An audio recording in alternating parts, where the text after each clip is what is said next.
नमस्कार शिवभक्तांनो, आपल्या या यूट्यूब चॅनलवर तुमचे खूप खूप स्वागत आहे. आयुष्यात काही वेळेस असे होते की एकानंतर एक हे आयुष्यामध्ये दुःख येतात. ते दुःख पाठलाग केल्यासारखे चालूच असतात. तर अशा वेळी नंदीश्वर शिवमहापुराण कथेमध्ये आपल्याला 2 ठिकाणी दिवा लावण्याचे वर्णन आले आहे. हे पंडित प्रदीपजी मिश्रा यांनी आपल्याला सांगितले आहे. तर हा उपाय तुम्हाला प्रदोषच्या दिवशी प्रदोष काळामध्ये करायचा आहे. या दिवशी 2 ठिकाणी तुम्हाला दिवे लावायचे आहेत.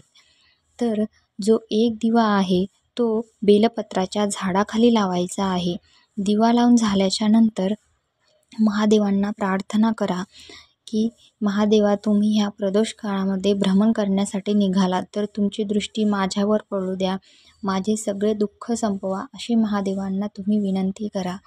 आणि नंतर दुसरा दिवा हा आपल्याला दरवाजाच्या बाहेर लावायचा आहे.